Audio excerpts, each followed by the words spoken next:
let's go through your selection. Talk me through whatever you want to say, because I actually have not seen your selection. Okay. This is the first time for me and all the viewers at home, maybe for the other two in the studio. The stage is all yours. Who is your selection, Glenn Johnson? Well, obviously we've started with Martinez in goal, which, you know, just speaks for itself. You know, the guy's just lifted the trophy and played a huge part in it. Guardiola, I think he was, you know, a young player, first World Cup. I think he handled it very well, and you know, looks like he could be playing at this sort of level for a long time. Varane, you know, he was clearly still ill, I think, today, so he didn't play anywhere near his standard. But obviously a world-class player, and I think you said earlier that he's only lost 3 in like 15 including today. That was his 3rd final loss, I think, of 16 or 17 years. I can't remember the exact number, but yeah. So it's, you know, so it's impressive. The midfield 3, obviously Modric, who I said was my player of the tournament, and I went for Amrabat, the guy, obviously Morocco, and Griezmann, and then the front 3 pit himself with Messi, Neymar, and I had Mbappe. Mbappe, yeah, well, good shouts. So it's not a bad team. No, not at all. Definitely competitive. Let's see how different it is to your fellow right back, your fellow Chelsea alumni here. Your selection, Paulo, for your team of the tournament. Let's see who you pick. I'm going to guess that you have Messi there because you put him as the best player of the tournament. That's a given. But the rest of the selection? Yeah, Martinez, obviously. He did a fantastic tournament, so he had to be there. And then I went for the fullbacks, Hakimi and Theo Hernandez. You know, 2 very offensive fullbacks. You know, Hakimi with the energy, go back and forwards. Theo, because he had 2 assists as well and 1 goal. And then I put Thiago Silva and Pepe. You know, 2 players, almost 80.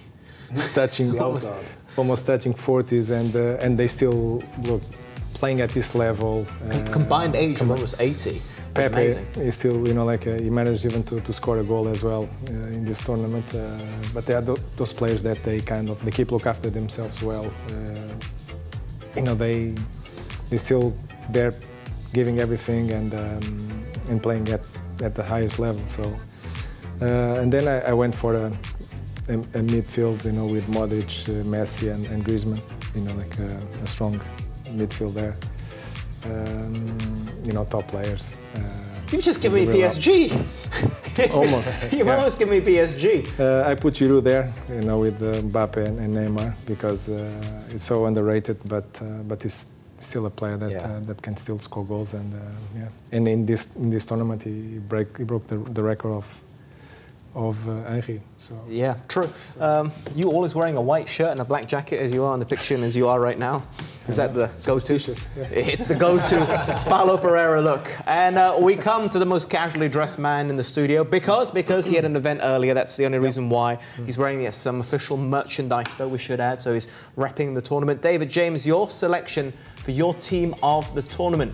A few of them, of course, we've seen from the guys alongside you, Mbappe and Messi. But what about some of the different picks that you've gone for? Oh, I did go for Bono. Okay, feel stupid now.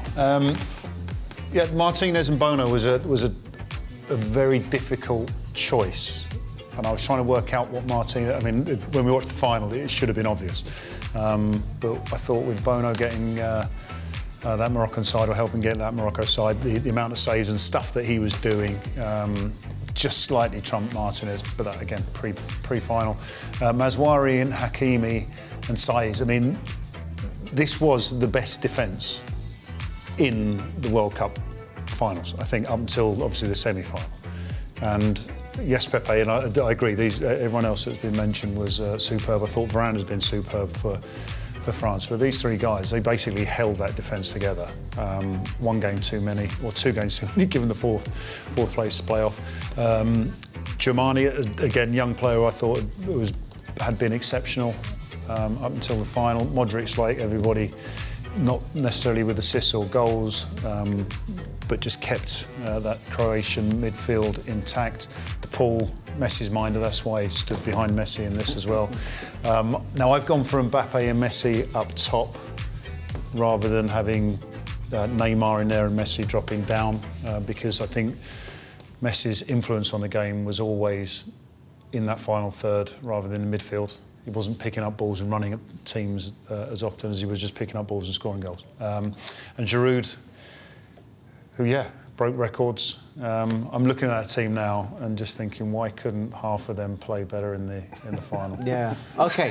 You know what? On that note, we've got a tweet here from Ashley VJ, and it's interesting. I'm going to write this tweet and send it to the Daily Mail. 2 former England internationals don't select any English players in their team. Yeah, there is a caveat to this, and I will say that you have to be in the semi-final or the final, in my opinion, to get into the team of the tournament. What's your excuse? Yeah, I think you could have, you know, because otherwise someone's got to play out their skin in the group games if, you know, if either they've not got out of the group or, I mean, individually, obviously, but if they don't get out of the group or only make it to the next game, then it's hard to put them, you know, into that list. But I was close to putting Jude in there, to be fair, Jude Bellingham, but, you know, but they played really, really well, but no disrespect, it was against Wales, America and Iran. So, you know, I want the players that I want to pick in that team are the ones that are beating the other top teams. OK, understood, completely understood.